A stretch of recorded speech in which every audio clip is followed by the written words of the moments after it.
Good morning. Last class में हमने जनसंख्या के बारे में बात की थी, जनसंख्या घनत्व के बारे में बात की थी। जनसंख्या घनत्व को हम कितने प्रकार से कैलकुलेट कर सकते हैं उसके बारे में हमने देखा था। तो उसमें जो सबसे कॉमन मेथड था वो है आपका अर्थमेटिक डेंसिटी या अंकगणितीय घनत्व। उसी के बारे में हम बात करते हैं और उसके आधार पर हम देखेंगे कि विश्व की जो जनसंख्या है वो किस प्रकार से वितरित है। क्योंकि जो विश्व की जनसंख्या है वो आपकी समान रूप से वितरित नहीं है और उसका जो वितरण है वो पर्याप्त असमान पाया जाता है और इसमें पर्याप्त विविधता देखी जाती है। आप देखोगे कि जो विश्व की जनसंख्या घनत्व है वो कहीं कहीं आपको मिलेगा केवल एक व्यक्ति प्रति वर्ग किलोमीटर और कहीं पर आप देखोगे 6000 व्यक्ति प्रति वर्ग किलोमीटर। तो जो घनत्व है उसमें पर्याप्त विविधता पाई जाती है। अब घनत्व के आधार पर हम यदि विश्व को कुछ भागों में वर्गीकृत करें तो हम तीन उसमें कैटेगरी ले लेते हैं: कम घनत्व के क्षेत्र, मध्यम घनत्व के क्षेत्र और अधिक घनत्व के क्षेत्र। तो ये घनत्व पर बात करने से पहले हम देखते हैं टोटल पॉपुलेशन के हिसाब से विश्व के जो क्षेत्र हैं वो कौन कौन से प्रमुख देश हैं टोटल पॉपुलेशन के हिसाब से। तो ये जो डेटा है वो आपको दिख रहा होगा 2008 का है। मैं इसको प्रोजेक्शन ले लेता हूँ 2020 का डेटा। एक्चुअल डेटा नहीं होगा, ये प्रोजेक्टेड डेटा है। तो आप देखोगे कि विश्व के जो 10 बड़े क्षेत्र हैं, मैं यहाँ पर इनकी डेंसिटी भी लिख दूंगा साइड में, इनकी डेंसिटी 2010 के हिसाब से, 2020 के हिसाब से। तो सबसे जो पॉपुलेटेड कंट्री है 2020 में वो है आपकी चाइना। अभी वर्तमान में इसकी पॉपुलेशन प्रोजेक्शन जो मैं बोल रहा हूँ आपको वो है 143, 132 से ये हो गया 143। ऐसे ही India is about 138 now, United States 33, Indonesia का आपका है 27, ब्राज़ील है आपका 21, पाकिस्तान 22,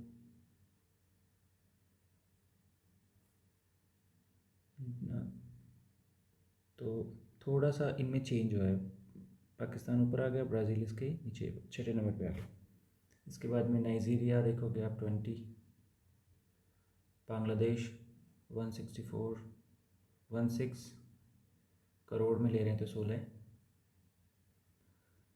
रशिया 14 माइनस, रशिया का जो पॉपुलेशन का ग्रोथ रेट है वो बहुत मिनिमल है 0.04%, तो ऑलमोस्ट सेम ही है। उसके बाद में मैक्सिको आ गया जापान के ऊपर। तो जापान का है आपका ग्रोथ रेट इसका निगेटिव है, 1 to 8 था तो 1 to 6 हो गया। इसका ग्रोथ रेट निगेटिव -0.3 है। तो आप 10वें नंबर पे आपका मैक्सिको, जापान हो गया 11वें नंबर पे, 10वें नंबर पे आपका हो गया मैक्सिको। और इसका पॉपुलेशन है 1 to वही 12 करोड़ के आसपास,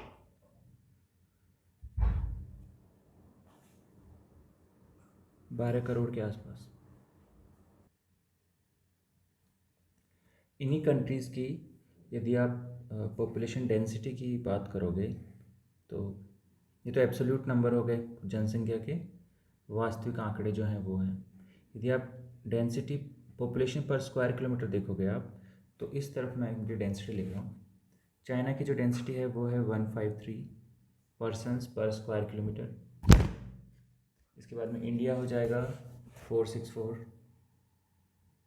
अभी भारत की जो 2011 के आंकड़ों के हिसाब से जनसंख्या वो है 382 पर्सन्स पर स्क्वायर किलोमीटर, 382 व्यक्ति प्रति वर्ग किलोमीटर। लेकिन 2020 में जो प्रोजेक्टेड डेटा अभी मैं बता रहा हूँ आपको वो है 464, अप्रोक्सीमेट डेटा है ये। यूनाइटेड स्टेट्स का डेंसिटी मात्र है 36। इसके बाद में इंडोनेशिया का है 151, 151 व्यक्ति प्रति वर्ग किलोमीटर। पाकिस्तान है 287, 287। ब्राज़ील का है 25, ब्राज़ील का है 25, पाकिस्तान का लिख दिया 287। नाइजीरिया का जो डेटा है वो है आपका 226, 226। बांग्लादेश की जो पॉपुलेशन डेंसिटी है वो विश्व के कंपैरेटिवली बड़े देशों में लगभग सर्वाधिक है, तो ये है 1265। 1265 व्यक्ति वहाँ पर 1 वर्ग किलोमीटर में रहते हैं। रशिया लोवेस्ट में से आता है, यहाँ पर 9 लोग रहते हैं प्रति वर्ग किलोमीटर में। मैक्सिको जो है आपका 66 पर्सन्स रहते हैं। जापान का भी कंपैरेटिवली हाई है, 347 लोग रहते हैं वहाँ पे प्रति वर्ग किलोमीटर में। तो ये मैंने आपको कुछ डेटा दिए हैं, इससे आप देख सकते हो कि विश्व के जो सर्वाधिक जनसंख्या वाले देश हैं वो कौन कौन से हैं। 10 देश, 10 की जगह हम 5 देख लेते हैं। तो हैं चीन, भारत, उसके बाद में अमेरिका, उसके बाद में इंडोनेशिया, फिर पाकिस्तान, फिर ब्राज़ील। तो ये आप देख सकते हो कि ये सर्वाधिक जनसंख्या वाले देश हैं, लेकिन जनसंख्या घनत्व की दृष्टि से ये, जैसे आप देखोगे जनसंख्या घनत्व में अमेरिका, इसका नीचे स्थान बहुत नीचे आता है। भारत कंपैरेटिवली अधिक जनसंख्या वाला प्रदेश है, अधिक जनसंख्या घनत्व वाला प्रदेश है। बांग्लादेश एशिया में सबसे ज़्यादा जनसंख्या घनत्व वाला क्षेत्र है। तो इससे आपको एक फेयर डेटा मिल जाएगा, आइडिया मिल जाएगा कि किस देश की जनसंख्या अधिक है। और ये प्रोजेक्शन है 2050 का कि कौन सा देश की जनसंख्या सर्वाधिक होगी। तो प्रोजेक्टेड डेटा 2050 के अनुसार भारत विश्व का सर्वाधिक जनसंख्या वाला देश बनेगा, उसके बाद में चीन होगा, उसके बाद में यूएसए, फिर इंडोनेशिया, फिर पाकिस्तान। तो ये भी आप देख सकते हैं। अब हम देखते हैं जो विश्व के जनसंख्या घनत्व के आधार पर हम वर्गीकृत करेंगे, उसको 3 भागों में हम बांट रहे हैं। पहला है कम घनत्व के क्षेत्र, फिर है मध्यम घनत्व के क्षेत्र, और फिर है अधिक घनत्व के क्षेत्र। कम, मध्यम और अधिक घनत्व के क्षेत्र। तो इसको मैं यहाँ लिख देता हूँ। कम घनत्व के जो क्षेत्र हैं वो हैं ऐसे क्षेत्र जहाँ पर 50 से भी कम व्यक्ति प्रति वर्ग किलोमीटर में निवास करते हैं। उसके बाद में जहाँ पर 50 से 100 व्यक्ति निवास करते हैं, उन क्षेत्रों को हमने लिया है मध्यम घनत्व के क्षेत्रों में। और जहाँ पर जनसंख्या घनत्व 100 पर्सन्स पर स्क्वायर किलोमीटर से भी ज़्यादा है, वो आपके हो गए अधिक घनत्व वाले प्रदेश। ठीक है, तो हम जनसंख्या घनत्व के आधार पर विश्व को 3 भागों में बांट सकते हैं। कम घनत्व के क्षेत्र, मध्यम घनत्व के क्षेत्र और अधिक घनत्व के क्षेत्र। तो जो लो डेंसिटी वाले एरियाज़ हैं वो कौन कौन से हैं? देखो, लो डेंसिटी वाले एरियाज़ या निम्न घनत्व वाले क्षेत्र वो क्षेत्र हैं जहाँ पर 100 व्यक्ति प्रति वर्ग किलोमीटर से भी कम रहते हैं। और विश्व के लगभग 80% भूभाग पर ये पाए जाते हैं। मतलब विश्व का 80% क्षेत्र ऐसा है जहाँ पर प्रति वर्ग किलोमीटर 50 से भी कम व्यक्ति निवास करते हैं। तो ये देखोगे आप कि ये वो क्षेत्र हैं जो एक्सट्रीम क्लाइमेट वाले हैं, या तो वहाँ पर बहुत अधिक गर्मी पड़ती है, या बहुत अधिक ठंडे प्रदेश हैं, या फिर वो मरुस्थलीय प्रदेश हैं। मतलब एक्सट्रीम कंडीशन वाले प्रदेश हैं। तो एक्सट्रीम कंडीशन वाले प्रदेश कौन कौन से हो गए? गर्म मरुस्थल। तो ऐसे क्षेत्र जो गर्म मरुस्थल हैं, जैसे अरब मरुस्थल, थार, सहारा, अटकामा, मोजावे, कलाहारी, नामिब और वेस्टर्न ऑस्ट्रेलिया। तो इन क्षेत्रों में ओबियसली कम व्यक्ति निवास करेंगे। उसके बाद में बहुत ठंडे प्रदेश, जैसे उत्तरी और दक्षिण ध्रुव के आसपास के जो प्रदेश हैं वो इसमें सम्मिलित हैं। इसके अलावा कनाडा और साइबेरिया हो गया आपका, ग्रीनलैंड, अंटार्कटिका। तो वो जो ठंडे प्रदेश हैं वहाँ पर भी कम लोग निवास करते हैं। फिर ठंडे रेतीले मरुस्थल या पथरीले मरुस्थल, जैसे गोबी मरुस्थल, मंगोलिया हो गया एशिया में, तारिम बेसिन जो वेस्टर्न चाइना में है। ठीक है, तो जो ठंडे मरुस्थलीय प्रदेश होंगे वहाँ पर भी एक्सट्रीम क्लाइमेट या चरम जलवायु के कारण कम व्यक्ति रहना पसंद करते हैं, क्योंकि वहाँ पर उनको कठिनाइयों का सामना, जो जलवायु की कठिनाई है वहाँ पर उनका सामना करना पड़ता है। तो इस वजह से जो वहाँ पर जनसंख्या घनत्व है वो कम पाया जाता है। इसके अलावा विषुवतीय प्रदेश में जैसे अमेजन नदी बेसिन, कांगो नदी बेसिन, ये सब क्षेत्र ऐसे हैं जहाँ पर भी चरम जलवायु के कारण या अत्यधिक वर्षा के कारण या अधिगम्यता की कमी के कारण कम लोग निवास करते हैं। इसके बाद बात करते हैं मध्यम घनत्व वाले क्षेत्रों की। तो इन क्षेत्रों में हम उन क्षेत्रों को सम्मिलित करते हैं जहाँ पर जनसंख्या घनत्व 50 से 100 के बीच में पाया जाता है। इसमें कौन से क्षेत्र सम्मिलित हैं? यह है शीतोष्ण कटिबंधीय वन वाले प्रदेश, जिसमें आपका कनाडा और यूरेशिया जो है, जहाँ पर शंकुधारी वन पाए जाते हैं। अर्थात जो आप ध्रुवीय प्रदेशों के नीचे जब आएंगे 40 से 60 जो आपका लेटीट्यूड है, 40 से 60 डिग्री लेटीट्यूड है, जहाँ पर आपके शंकुधारी वन पाए जाते हैं, शीतोष्ण प्रदेश हैं, वहाँ पर मध्यम घनत्व वाले क्षेत्र अवस्थित हैं। इसके बाद में आप देखोगे शीतोष्ण, उससे जस्ट नीचे उष्ण कटिबंधीय घास के मैदान वाले प्रदेश, जिसमें आपका अमेरिका के प्रेरी, एशिया में स्टेपीज, अफ्रीका में सवाना, दक्षिण अमेरिका में लानोज, साउथ अफ्रीका में वेल्ड्स और ऑस्ट्रेलिया में डाउन्स। ये सारे आपके घास के मैदान हैं। ये जो घास के मैदान हैं, प्रेरी, स्टेपीज, लानोज, वेल्ड्स और डाउन्स, यहाँ पर भी मध्यम जनसंख्या घनत्व पाया जाता है। इसके बाद में जो अन्य क्षेत्र हैं, उनमें आपके अफ्रीका में मोरक्को, अल्जीरिया और ट्यूनीशिया, जो भूमध्य सागरीय तट है उसके आसपास के क्षेत्र, भूमध्य सागर के आसपास के जो क्षेत्र हैं वहाँ पर मध्यम जनसंख्या घनत्व पाया जाता है। ये भूमध्य सागर तट के अफ्रीका वाले क्षेत्र हैं जो अफ्रीका महाद्वीप में पड़ते हैं, मोरक्को, अल्जीरिया और ट्यूनीशिया। भूमध्य सागर के एशियाई भागों में आपको मिलेगा लेबनान, सीरिया और टर्की यहाँ पर। इसके साथ ही ईरान, इराक और जो मिडिल एशिया है आपका, मध्य एशिया है, वहाँ के अधिकांश भागों में जनसंख्या घनत्व मध्यम पाया जाता है। अब बात करते हैं अधिक घनत्व वाले क्षेत्रों की। तो एशिया में आप देखोगे, एशिया में भी स्पेशली दक्षिण और दक्षिण पूर्व एशिया, ये अत्यधिक घना बसा क्षेत्र है। यहाँ की जलवायु पॉपुलेशन डेंसिटी को, यहाँ पर जलवायु जो है, जलवायु में विविधता पाई जाती है। इसके अलावा प्राकृतिक संसाधनों की प्रचुरता है और भी बहुत सारे फेवरेबल रीजन्स है, जिसकी वजह से ये क्षेत्र अत्यधिक घना बसा हुआ है। तो अधिक जनसंख्या घनत्व वाले प्रदेशों में हम उन क्षेत्रों को सम्मिलित करते हैं जहाँ पर प्रति व्यक्ति 100 से अधिक व्यक्ति, प्रति वर्ग किलोमीटर 100 से अधिक व्यक्ति निवास करते हैं। तो इसमें आपके सम्मिलित क्षेत्रों में कौन कौन से हैं? इसमें हैं चीन के साथ, चीन को सम्मिलित करते हुए सुदूर पूर्वी एशियाई क्षेत्र, जिसमें चीन आएगा, चीन तो आ ही गया, जो विश्व का सर्वाधिक जनसंख्या वाला प्रदेश है। इसके अलावा कोरिया, जापान और फिलीपींस। ठीक है। इसके बाद में दक्षिण और दक्षिण पूर्व एशिया। तो दक्षिण एशिया में जो आप देखोगे भारत, पाकिस्तान, बांग्लादेश, श्रीलंका, नेपाल, मालदीव, ये भी सारे अधिक जनसंख्या घनत्व वाले प्रदेश हैं। और दक्षिण पूर्व एशिया में जो आपके आसियान कंट्रीज़ हैं, उनमें Indonesia, Malaysia, Thailand, Myanmar, Cambodia और वियतनाम। तो ये क्षेत्र आपके किस में सम्मिलित हैं? अधिक जनसंख्या घनत्व वाले में। जैसे भारत का जो जनसंख्या घनत्व है 382 था 2011 में, बांग्लादेश में 978 2004 का डेटा है। मैंने भी आपको थोड़ी देर पहले 2020 का प्रोजेक्टेड डेटा बताया था। उसके अनुसार बांग्लादेश का जो जनसंख्या घनत्व वो लगभग 2020 में है 1265, और भारत में अभी जो प्रोजेक्टेड है वो आपका है 464। ठीक है। इसके अलावा पाकिस्तान का जो पंजाब और सिंध प्रांत है, वहाँ पर जनसंख्या का संकेंद्रण अधिक मिलता है। इसके साथ ही यूरोप और रूस का जो यूरोपीय भाग है, रूस का जो पश्चिमी भाग है जो यूरोप में सम्मिलित है, जैसे मॉस्को के आसपास वाला एरिया, ये भी अधिक घनत्व वाले क्षेत्र हैं।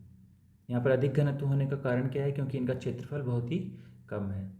यदि आप विश्व के जो क्षेत्र हैं उनको, यदि आप एरिया को कंसिडर ना करें छोटे देश बड़े देशों के आधार पर, तो आप देखोगे कि जितने भी आइलैंड कंट्रीज़ हैं, बहुत छोटे छोटे कंट्रीज़ हैं, वहाँ का जनसंख्या घनत्व आपको सर्वाधिक मिलेगा। जैसे Macau, Monaco, Singapore, Hong Kong, Gibraltar, Bahrain, Malta, ये ऐसे क्षेत्र हैं जिनका एरिया 100 किलोमीटर से भी कम है।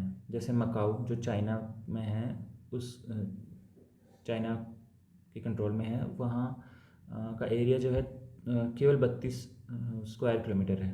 तो डेफिनेटली वहाँ पे जो पॉपुलेशन डेंसिटी होगी वो ज़्यादा होगी। इसी प्रकार जैसे आप सिंगापुर देखोगे तो सिंगापुर का जो क्षेत्रफल है वो केवल 722 स्क्वायर किलोमीटर है।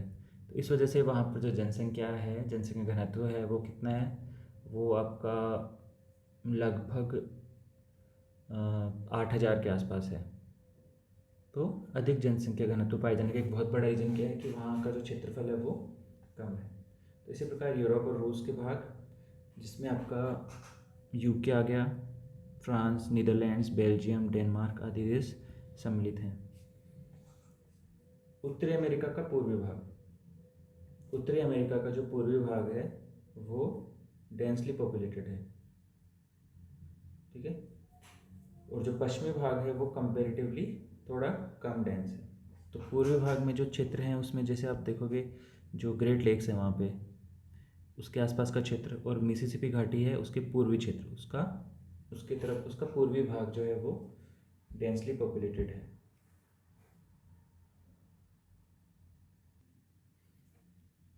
देखो इस डायग्राम में आपको दिख जाएगा पॉपुलेशन, इसमें दिखाई हुई है पॉपुलेशन डेंसिटी, पॉपुलेशन डेंसिटी